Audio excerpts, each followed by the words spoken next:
মানে আর কি দেখতে হবে এই জীবনে, এখন শুধু সেটাই ভাবছি। আমরা দেখলাম পার্থবাবুর ঘরে টাকার পাহাড়, আমরা দেখতে পেলাম।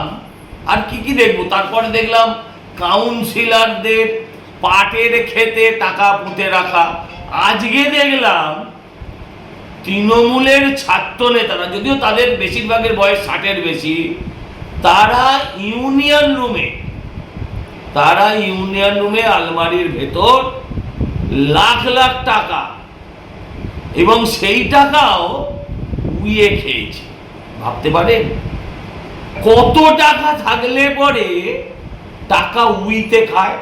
এর আগে আমি দেখিয়েছিলাম এই কলেজের, এদের ইউনিয়ন ফান্ডে, কলেজের ফাংশন ফান্ডে 1.5 কোটি টাকার বেশি এখন অবধি ডিপোজিট আছে।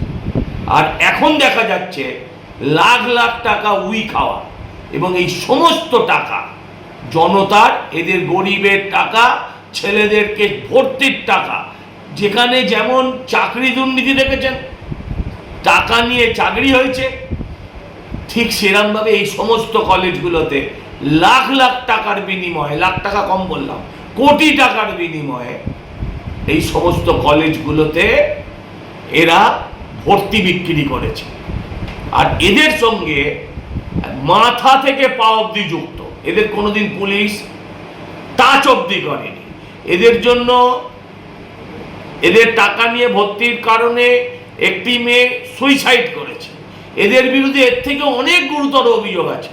তার সত্ত্বেও পুলিশ এদের কোনোদিন কেশাগ্র স্পর্শ করেনি।